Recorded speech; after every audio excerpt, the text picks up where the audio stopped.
Hi, and welcome to today's presentation, where we have the pleasure to present MapsPeople. To help us through today's presentation, we have a full lineup: CEO Morten Brøgger, CFO Jesper Tidemand, and Chairman of the Board Lars Brammer. Today's event, we will take a look in at the rights issue you are conducting right now, see a little bit more into what is the capital will be used for. For further details, as this is a rights issue, we make people aware that they should go and read the full announcement that is covered there, and later on your investor site there will also be a video that goes more into detail what should people do exactly to sign up for shares. So we will keep it on an overall level today. As always, ask questions down in the box down below. Do it in Danish, do it in English. If in Danish, I will try and translate to the best of my abilities. But for now, I think I will hand the call over to you, Morten. Thank you, Michael. As always, it's a pleasure to be on the call. And as you mentioned, we have a new face from MapsPeople on the call today, which is Jesper Tidemand, our new Chief Financial Officer, who joined us a week ago. And he will actually be conducting and preparing the video that you mentioned. So that should be coming up later this week or latest early next week. Exactly how do you subscribe if you want to do this? So I'm going to give a quick presentation about MapsPeople. So forgive me if some of you have heard some of this before. And then what we're focusing on and what this capital raise is going to be used for. But as you mentioned, we are raising up to 34.2 million Danish kroner at this point in time. I'll get back to it in the end, where we are in this process. But let me just quickly introduce MapsPeople. We are a global leading indoor maps provider. Just like most of us know outdoor maps, as soon as we go into buildings, they're not as accurate because satellites and cars can't drive around and do it. That's what we do. We use CAD drawings or other drawings to extend the outdoor mapping to the indoor mapping for a lot of purposes right now. And that is a massive trend right now, and I'll mention that later, specifically making all these buildings smart, using technologies to make how you as facility manager or employee or visitor or customer is interacting with the inside of a building. Whether that is an employee booking your desks or booking your meeting room, whether that is finding something in large structures, whether that is tracking where is the nearest available X-ray machine at the hospital, or a lot of hardware introductions like what's the temperature, how many people is in the cafeteria right now, or what's the temperature or the air quality in the building. That's what our maps can do. They can visualize these data in real time on a map inside the buildings so that people administrating it or using it has a much better user experience and can utilize it a lot better. Who does this? You can see there's a lot of very, very nice and very large logos on this list. Some of them are direct customer with us, but actually a lot of them are indirect customer with us because we have a partner first strategy. So they're a customer of some of our partners here. But right now we're seeing quite a bit of momentum in this corporate office space where you are where you're interacting with your employees in a new way, making sure that when they come to the office, the day they come to the office, they can choose where and how to work. But it also gives a lot of other benefits. I'll talk to that in one of the following pages. Convention centers, something that really didn't do a lot in 2.5 years during the pandemic, is completely back on track right now. It is crazy growth for us right now because everyone is going to conventions. Like whatever you missed for the last 3 years, we're trying to catch up on right now as well. Education, schools and university for student experience, sport venues and stadiums. A new trend coming up as well is emergency services. How can you actually help emergency services and first responders to have a map of indoor facilities so that they can find what they need to find as well? And then something super interesting where there's a lot going on right now. We have a very large pipeline. Is the whole healthcare sector. How can we manage the hospitals way more smart for patients, for doctors and nurses, so we get a better experience and we don't waste nurses or doctors' time on something trivial that we could easily do ourselves, so that they can do something that they're trained to do and help us. And then we see airports and retail particularly coming up as well.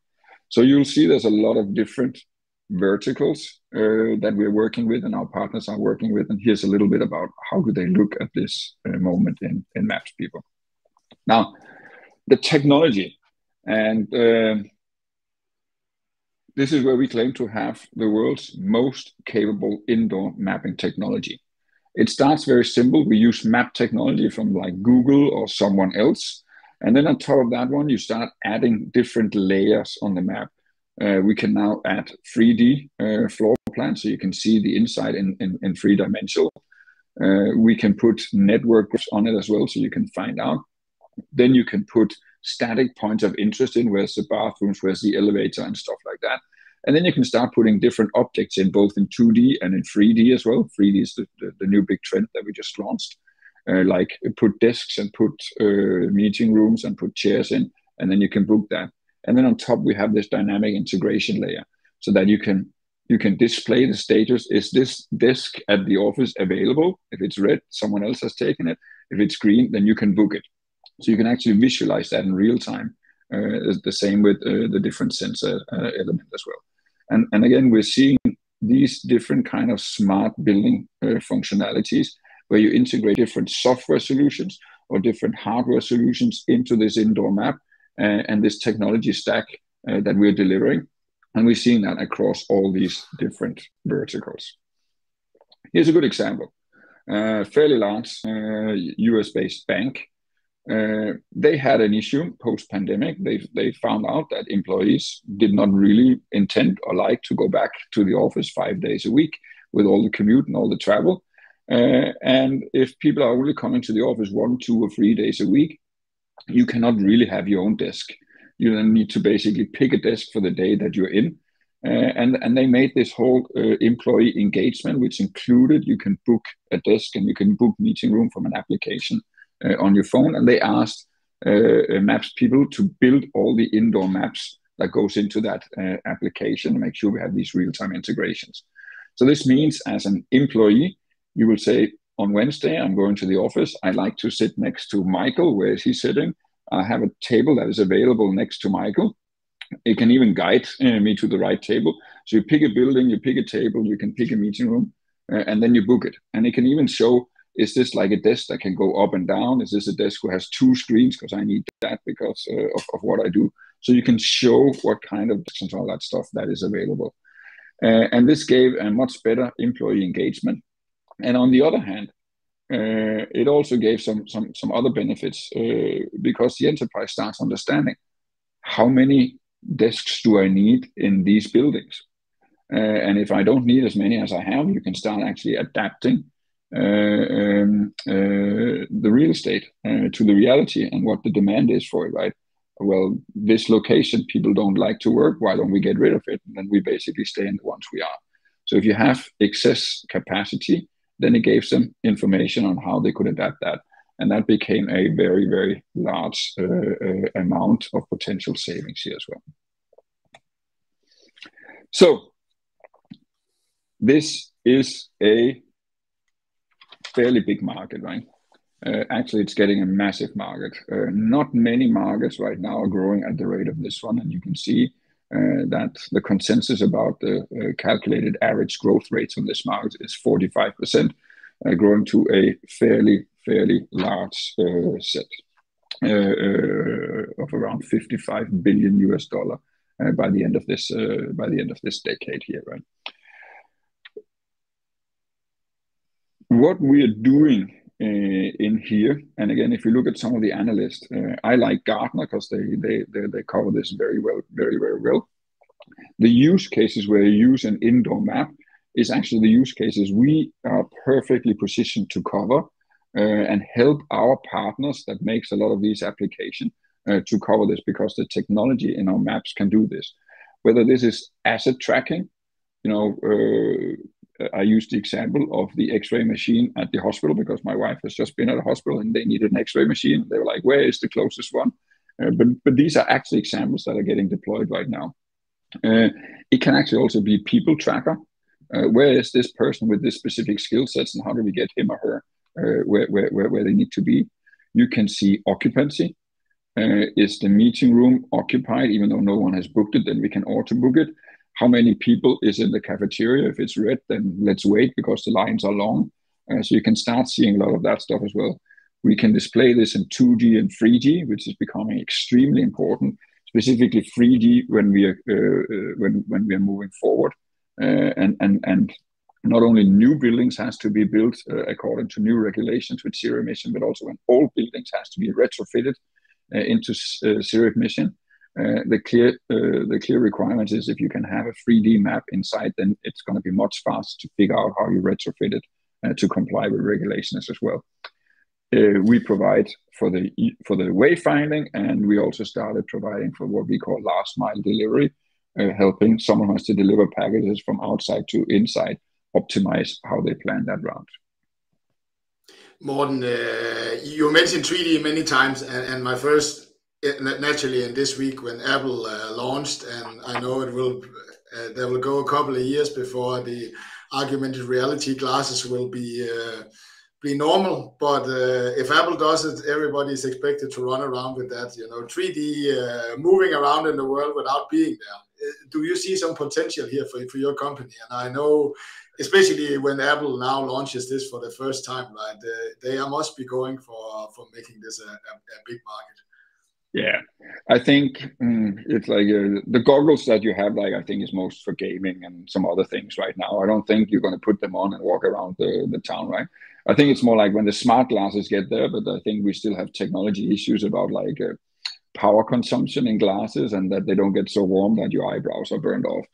By saying that, I mean, this is still a bit out in the future, right? But clearly doing all that stuff, I think will just increase the requirement of having the built world mapped out so that you can move around and see stuff.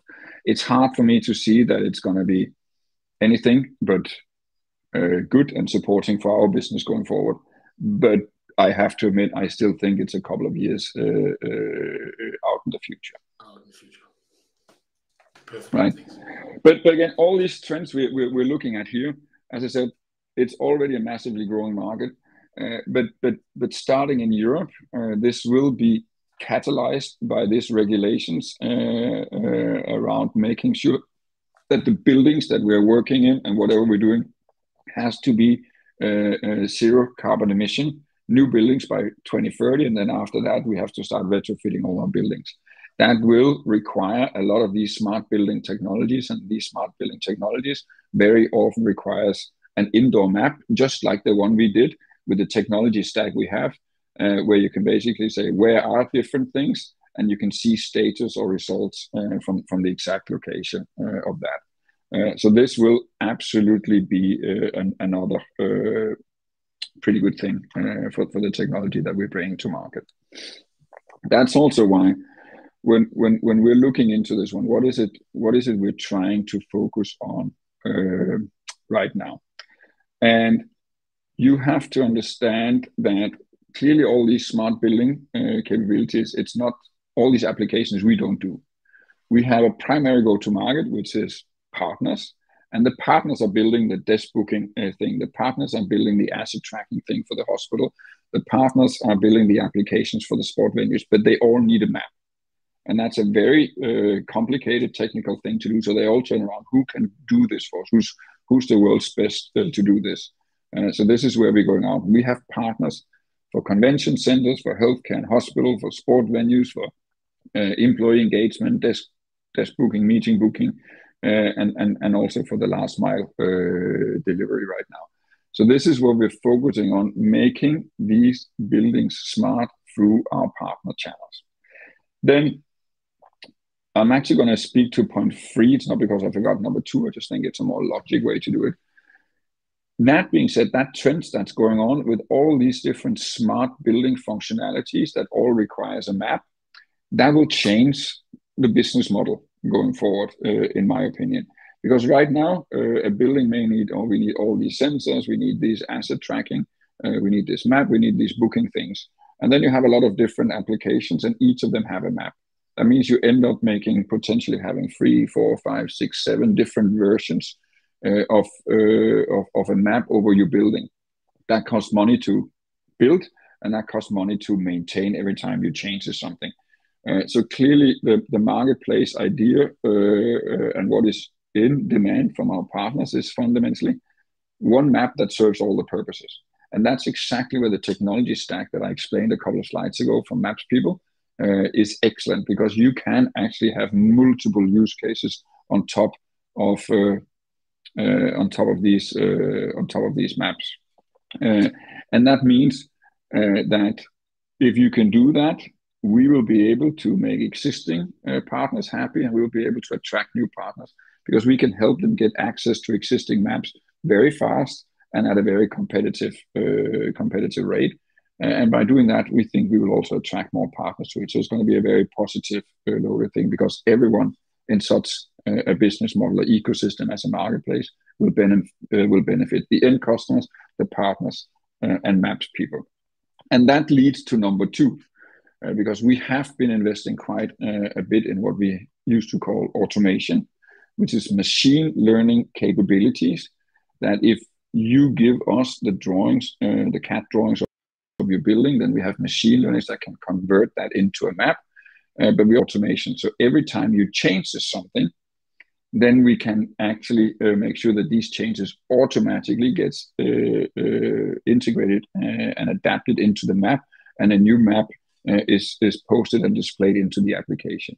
For instance, the last bank I spoke about a little bit earlier, we get on a daily basis between 30 and 90 floor updates from that customer where they have changed something, that we every day on a fully automatic, using our machine learning capabilities, uses to update the maps and push the updated maps out.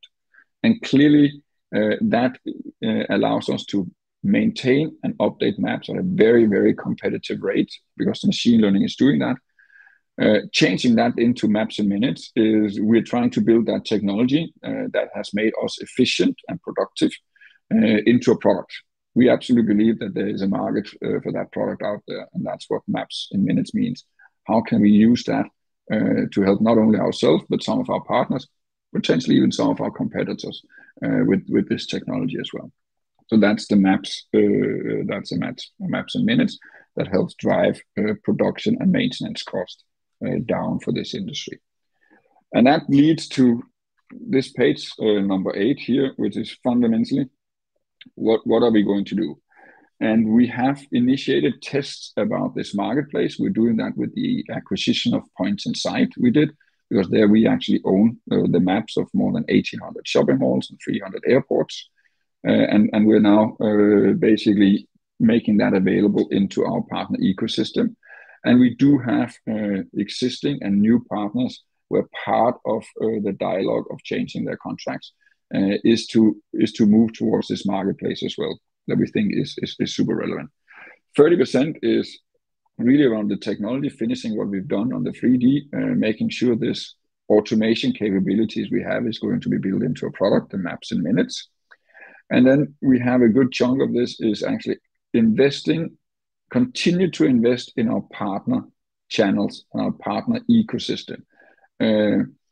Changing some of the contracts we have with existing partners so that they become more predictable in when and how it turns into annual recurring revenue, and thereby revenue, and thereby cash, and thereby EBITDA.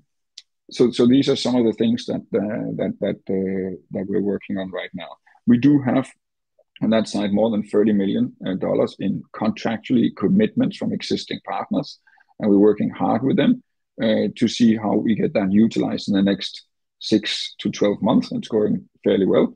And we also think that the contracts that we're doing here makes it super interesting for them, making it more attractive for the partners to do that, both new and existing, both commercially, both in the marketplace and with some of the technologies that we're driving here.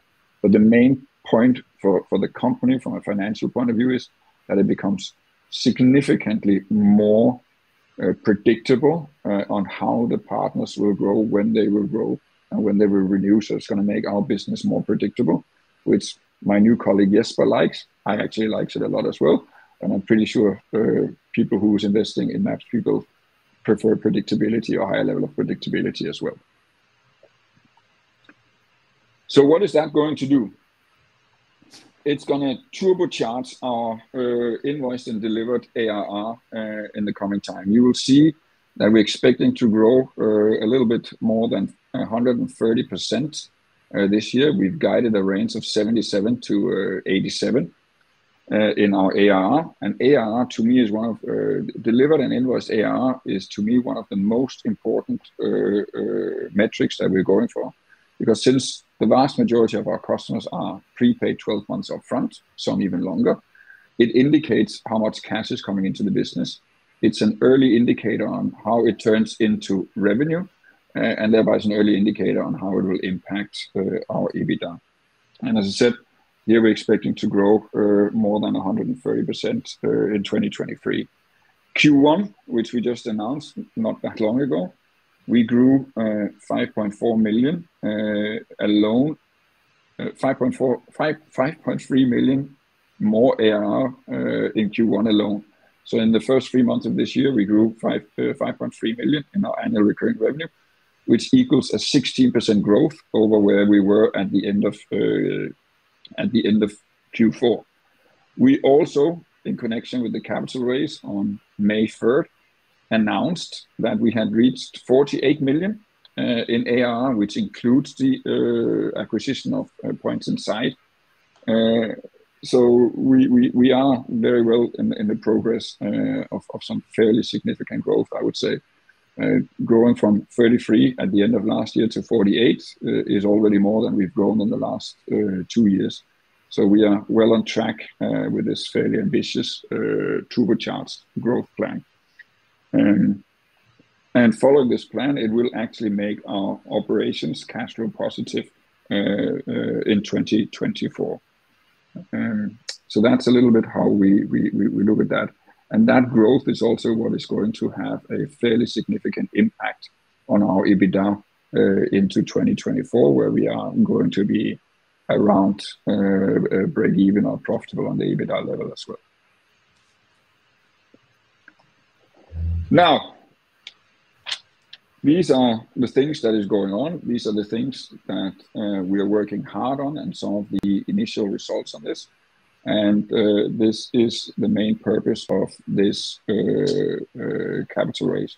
And just to sum that up very simple in bullets, the share price has been set at Danish kroner 2.80, so 2 Danish kroner is 80 euro per share, and it is a public offering to existing shareholders.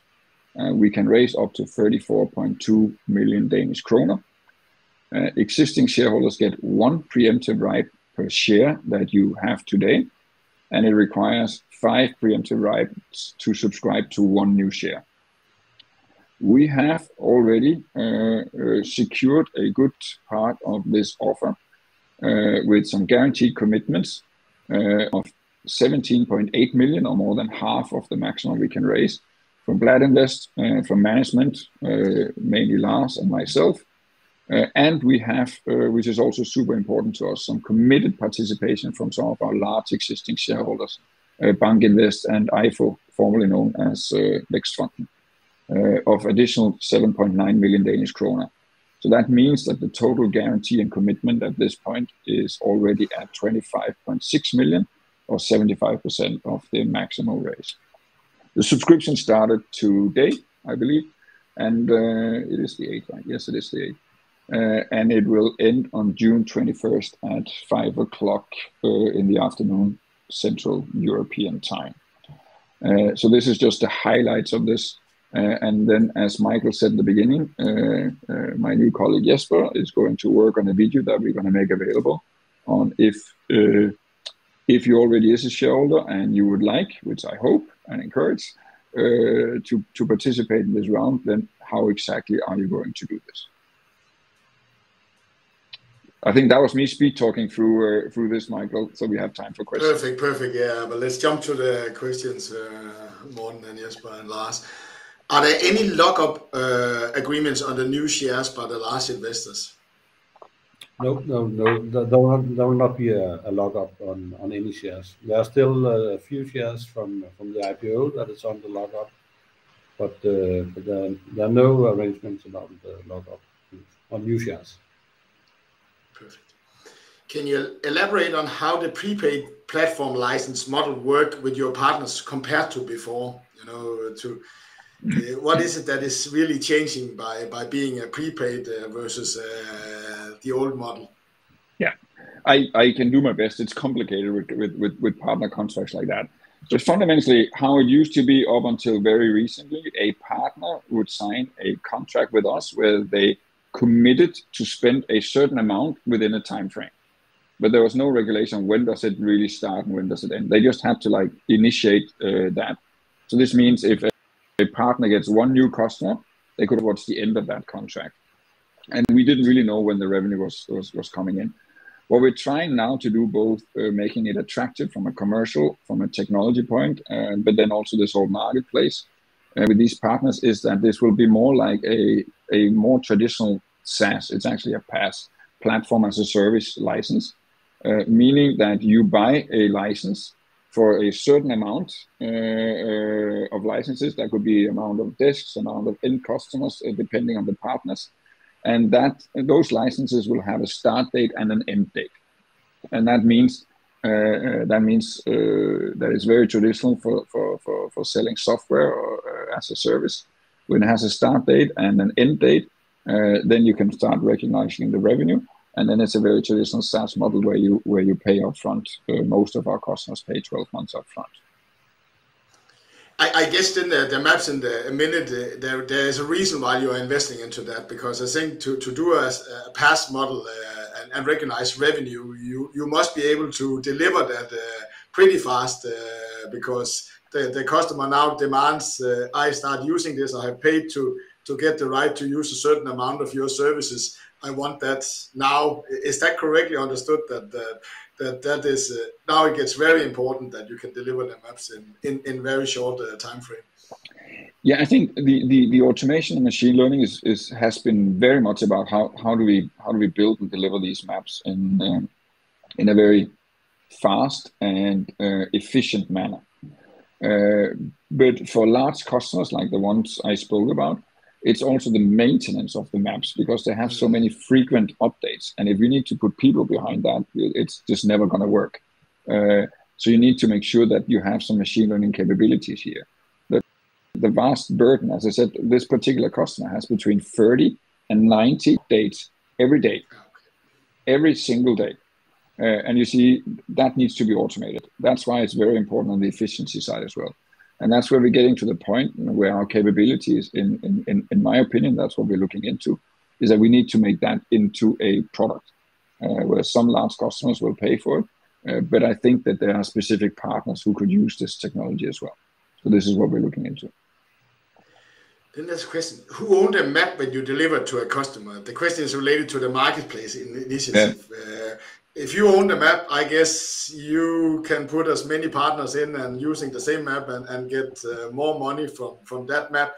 But do you always own the map or do you actually need to divide some of the money with some partners? Yeah, super question. And to the point, up until today, we never own the map. It's either the partner or the end customer who owns the map, right? Now we have a chance with the acquisition of Points Inside where we own the map to basically test how does this work, right? And this is going fairly well. And clearly transitioning this one, it's very little to the technology, because our technology is actually built to support that you can have multiple use cases on one map. So it doesn't really take a lot on that one. It's more how do you build the commercial model? How do you agree with partners and end customers? How can that be? And what are the mutual benefits around this one? I think everyone benefits in here. But clearly, to make this a success, the one who brings the map and pays for the initial map should also have benefits when someone else is doing it. So that's very much on the commercial side. It's about rights. It's about sharing the revenue in a good way. Perfect. And to put it a little bit, if suddenly some investors decided to give you $1 billion, you could actually make the world a map, right, and then just put it out, then everybody could put it in. I know that's not your business model. So elaborate, is the marketplace a little bit moving in that way where you get a customer to make that map and then you you try to get extra out of it. Is that totally understandable? And then my question comes to, what is the investment you need to do? You have estimated around 20%. I know that's not a precise figure, but what are the investments you need to put down to that marketplace? I think it's really contractual business model and time with our partners to do that. Our big strength here is that our primary go-to-market models is through different partners, right? So we have a vast majority, I think like 80% or more, 80% of our growth comes through our partners, and it's growing every quarter, right? So that partner ecosystem that we have in place is super helpful. So the investment here is make sure that we talk to them and that we slowly move that model to that and explaining why these are benefits, because I think that will help the partners grow faster because they're willing to invest in it. It will retain partners in a better way because they can see multiple benefits of working with us, not just technology part, but also commercial, and that will also start attracting more partners into this one. So it's I would say the end goal here is have a very positive flywheel effect on how this works. And it's hard for me to see that it's not where the world is going to end, because it's just more financially sound that you can reuse a map multiple times instead of having multiple maps, right? It's not, you don't build a highway from Aarhus to Copenhagen for each car. You build one that can be shared by many cars. So I think that these indoor maps or digital twin, as it's starting to be referred to, will become infrastructure in a building. That can then be shared by different applications and hardware integrations. So it's actually much building those out, getting the partners to understand it, then a word by mouth that someone makes a desk booking system. He also will know or will speak at some point in time to someone who does wayfinding, or it might all be built into one app, but other places. So that is the way you are going to market this. That you have the map. But I'm also thinking on.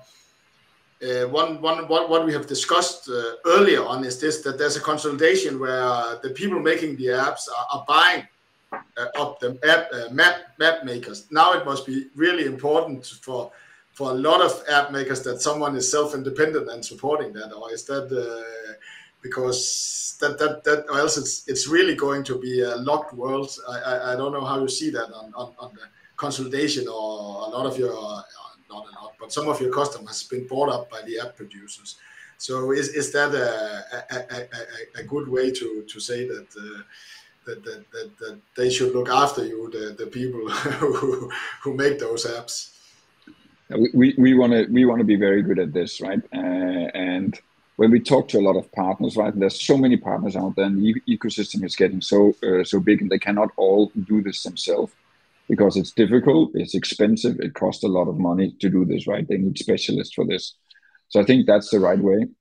And going back, just one step back, I've had the pleasure of speaking to many new prospective partners. And one of the first 3 questions is always, how many maps do you have, Morten, that we can get access to? And that kind of like, okay, this whole marketplace is working. Now, those who buy a map provider because they want to own the technology in their maps, so far, it's been great for us, because then there's a lot of end customer who needs to find someone else, and they're coming to us. So it's been helping us every time that happens. I personally do not think it's the right strategy, because then you sit with a 100,000 people company and you have 8 experts in mapping.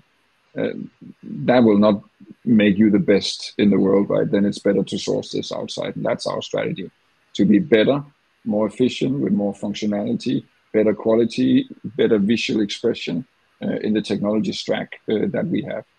This to me should be a platform as a service to all those who makes apps that requires an indoor map.